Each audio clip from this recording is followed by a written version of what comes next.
পাকা তাল দিয়ে সবসময় পিঠে না বানিয়ে পাকা তালের এই রেসিপিটা একবার বাড়িতে বানিয়ে দেখতে পারেন। মানে দেখতে যেমন সুন্দর, খেতেও দুর্দান্ত হয়, আর বানানো তো খুবই সহজ। তো মাত্র 10 মিনিটে আপনারা তালের এই সুন্দর রেসিপিটা বাড়িতে খুব সহজেই তৈরি করে নিতে পারবেন। আর শুধু দেখতে সুন্দর না, এই কেকগুলো খেতেও দুর্দান্ত লাগে। আর ভিতর থেকে কতটা সুন্দর হয়েছে দেখুন, একেবারে মানে নরম আর তুলতুল করছে দেখুন।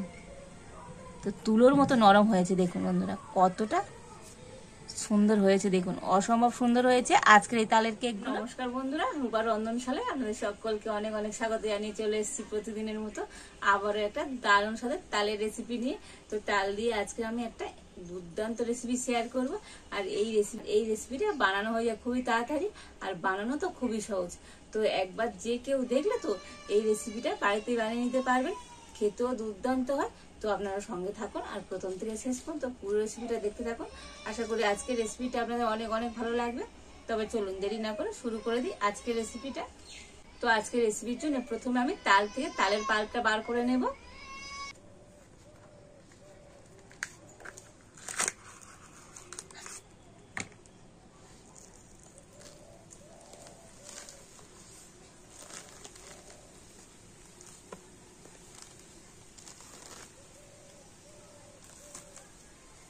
তো তালের খোসাটা এইভাবে আমি ছাড়িয়ে ফেলে দেব।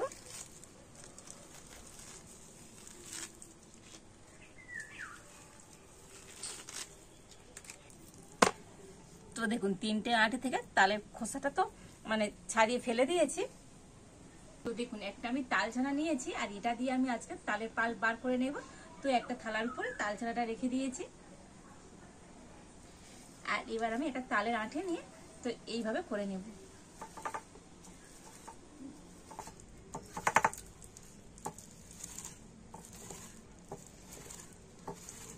তো বন্ধুরা, এই তাল ছানা দিয়ে না খুব সহজে কিন্তু তালের পাল্প বার করে নেওয়া যায়, মানে খুব তাড়াতাড়ি এটা দিয়ে কিন্তু তালের পাল্প বার হয়ে যাবে। তো 3টে আঁটি থেকে আমি তালের পাল্পটা ভালো করে বার করে নিয়েছি।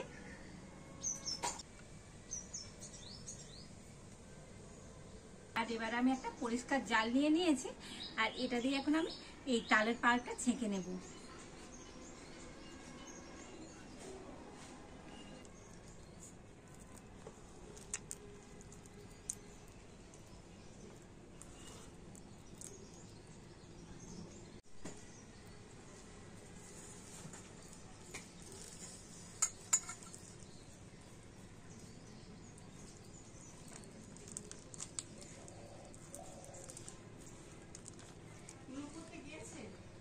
তো দেখুন হাত দিয়ে কিন্তু এইভাবে একটু নিগড়ে নিতে হবে, এতে করে না মানে তালের পাল্পটা বার হয়ে যাবে। আর তালের পাল্পটা দেখে বন্ধুরা অনেক ছিবড়ে থাকে, তো ছিবড়েগুলো এই জালের মধ্যে আটকে যাবে।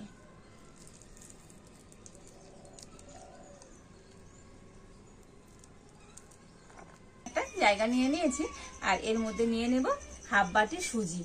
তো একটা বাটি মাপ করে তো আমি সমস্ত উপকরণগুলো নেব।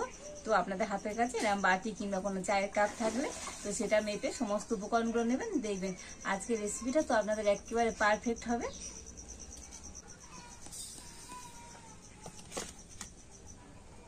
ওই একই বাটি মাপ করে নিয়ে নিয়েছি হাফ বাটি ময়দা। তো আপনারা ময়দার পরিবর্তে এখানে আটাও দিতে পারেন। দিয়ে দেব ওই একই বাটির মাপ করে হাফ বাটি গুঁড়ো চিনি। তো চিনিটা আপনারা একটু গুঁড়ো করে নেবেন, তো এতে করে চিনিটা খুব তাড়াতাড়ি গলে যাবে। দিয়ে দেব অল্প একটু সামান্য পরিমাণ লবণ। আর এবার আমি শুকনো উপকরণগুলো একটু মিশিয়ে নেব।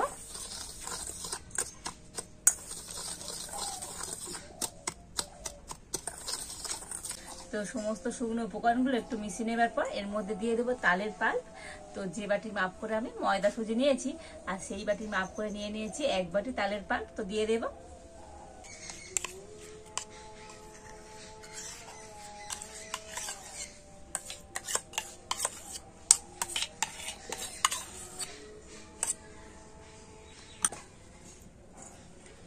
এবার তালের পাল্পটা দিয়ে তো সমস্ত উপকরণগুলো একটু মিশিয়ে নেব।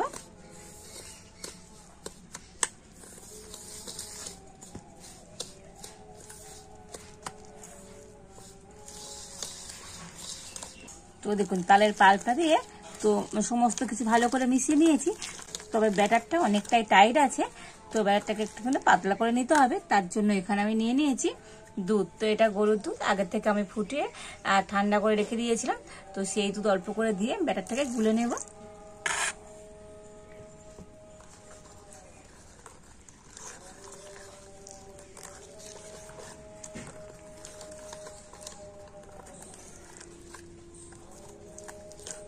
তো আপনাদের হাতের কাছে যদি দুধ না থাকে তো আপনারা দুধের পরিবর্তে এখানে জল দিয়েও ব্যাটারটা গুলে নিতে পারেন, তবে দুধ দিয়ে গুললে তো এই রেসিপিটা খেতে অনেকটাই সুন্দর লাগবে। তো অল্প অল্প করে দুধ দিয়ে আমি একটা সুন্দর করে ব্যাটার তৈরি করে নিয়েছি। তো দেখুন এইভাবে করে একটা সুন্দর ব্যাটার তৈরি করে নিতে হবে। আর ব্যাটারের ঘনত্বটা দেখুন, একেবারে পাতলা নয় আর খুব ঘনও নয়, ঠিক এইভাবে করে ব্যাটারটাকে তৈরি করে নিতে হবে। আর এখন আমি ব্যাটারটাকে ঢাকা দিয়ে 10 মিনিট রেখে দেব। আর যেহেতু এর মধ্যে সুজি আছে তো সেই জন্য ব্যাটারটাকে অবশ্যই 10 মিনিট রেস্টে রাখতে হবে, এতে করে সুজিটা খুব সুন্দর ফুলে যাবে আর নরমও হয়ে যাবে। তো 10 মিনিট পর আমি ঢাকাটা খুলে নেব। আর দেখুন ব্যাটারটা কিন্তু আগের থেকে একটু টাইট হয়ে গিয়েছে, মানে সুজিটা ফুলে গিয়েছে।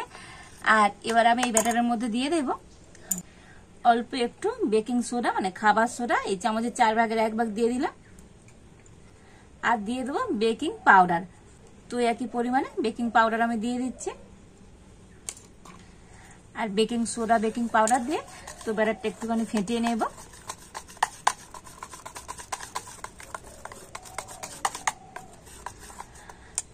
আর শেষে আমি দিয়ে দেব এলাচ, তো 2টো এলাচের দানা আমি গুঁড়ো করে নিয়েছি, দিয়ে দিচ্ছি।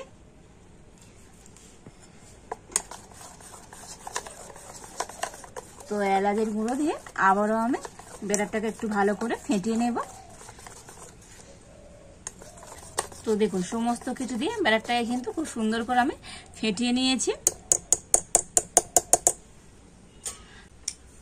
আর একবার আপনাদের দেখিয়ে দিই ব্যাটারের ঘনত্বটা ঠিক কিরকমই হবে। তো দেখুন, তো ব্যাটারটা পরে সঙ্গে সঙ্গে মিশছে না, একটু পরে মিশে যাচ্ছে। এইভাবে করে ব্যাটারটাকে কিন্তু রেডি করে নিতে হবে। আর এবারে এখন আমি উনুনটা জ্বেলে দেব। তো উনুনটা জ্বেলে উনানে একটা আমি তাওয়া বসিয়ে দিচ্ছি। প্রথমে এই তাওয়াটাকে একটু ভালো করে গরম করে নেব। তো তাওয়াটা আমি একটু গরম করে নিয়েছি। আর এবার এখানে একটা আপ্পাম প্যান নিয়ে নিয়েছি, তো তার উপর আমি বসিয়ে দিলাম। আর এই আপ্পাম প্যানটাও একটু ভালো করে গরম করে নেব। তো আপ্পাম প্যানটাও গরম করে নিয়েছি। আর এবার আমি একটু সাদা তেল ব্রাশে করে নিয়ে এই আপ্পাম প্যানের মধ্যে দিয়ে দেব।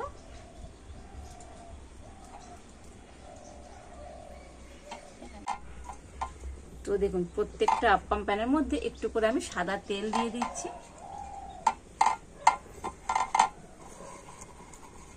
তো দেখুন প্রত্যেকটা আপ্পাম প্যানের মধ্যে আমি একটু করে সাদা তেল দিয়ে দিয়েছি। আর এবার আমি ব্যাটারটা নিয়ে দিয়ে দেব।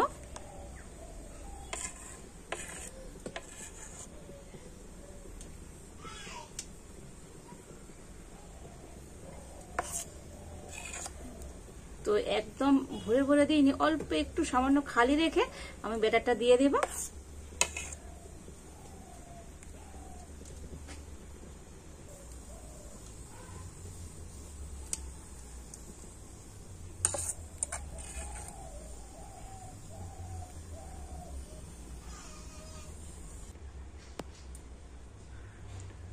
তো দেখুন প্রত্যেকটা আপ্পাম প্যানের মধ্যে আমি ব্যাটারটা দিয়ে দিয়েছি। আর এবার আমি এটাকে ঢাকা দিয়ে দেব। আর এগুলো তৈরি হতে তো খুব বেশি সময় লাগবে না, 5 থেকে 7 মিনিট হলে হয়ে যাবে। আর এই সময় উনুনের জালটা একটু মিডিয়ামে রাখতে হবে, তো মিডিয়াম জাল দিয়ে তো 5-7 মিনিট পর আপনাদের দেখাবো আজকের এই তালের রেসিপিটা কেমন হয়েছে। তো প্রায় 7 মিনিট পর আমি ঢাকাটা খুলে দেখে নেব। আর দেখুন এগুলো কত সুন্দরভাবে ফুলে গিয়েছে আর একেবারে হয়েও গিয়েছে। হাত দিয়ে দেখবেন হাতে একটুও ব্যাটার লেগে যাবে না।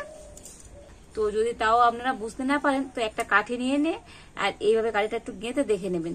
তো দেখুন কোন কাঠির গায়ে একটু ব্যাটার লেগে যায়নি, মানে এই তালের কেকগুলো আমার একেবারে রেডি। আর এখন আমি নামিয়ে নেব। আর এখন আমি এই তালের কেকগুলোকে ঠান্ডা করে নেব, তারপরে তো তুলে নেব। তো এখন গরম অবস্থায় উঠবে না, তো একটু ঠান্ডা করে তো আপনাদের দেখাচ্ছি। তো তো দেখুন এই কেকগুলোকে ঠান্ডা করে নিয়েছি আর এবার আমি তুলে নেব। আর ঠান্ডা হয়ে গেলে না খুব সুন্দর কিন্তু এই প্যান থেকে ছেড়ে আসবে। দেখুন পিছনটাও দেখুন কতটা সুন্দর হয়েছে। আজকে এই তালের কেকগুলো অসম্ভব সুন্দর হয়েছে। তো প্রত্যেকটা কেক কতটা দুর্দান্ত হয়েছে দেখুন। তো দেখুন ঠান্ডা হয়ে গেলে কত সুন্দর প্যান থেকে ছেড়ে যাচ্ছে।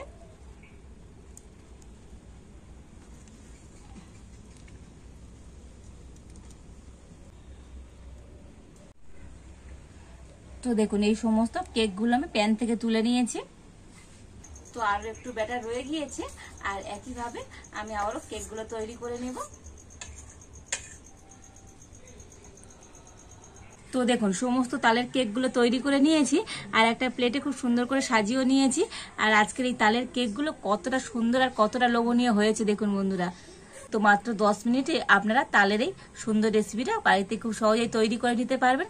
কতটা সুন্দর হয়েছে দেখুন আজকের এই তালের কেকগুলো অসম্ভব সুন্দর হয়েছে। আর শুধু দেখতে সুন্দর নয়, এই কেকগুলো খেতেও দুর্দান্ত লাগে আর ভিতর থেকে কতটা সুন্দর হয়েছে দেখুন। একেবারে মানে নরম আর তুলতুল করছে দেখুন। তো তুলোর মতো নরম হয়েছে দেখুন বন্ধুরা, কতটা সুন্দর হয়েছে দেখুন, অসম্ভব সুন্দর হয়েছে আজকের এই তালের কেকগুলো। তো সবসময় তালের পিঠে না বানিয়ে তো পাকা তাল দিয়ে তো আপনারা একবার এইভাবে তালের কেক বানিয়ে দেখবেন, খেতে দুর্দান্ত হবে। আর এইভাবে কেক বানিয়ে দিলে বাড়ির বাচ্চা থেকে বড় প্রত্যেকে ভীষণভাবে পছন্দ করবে।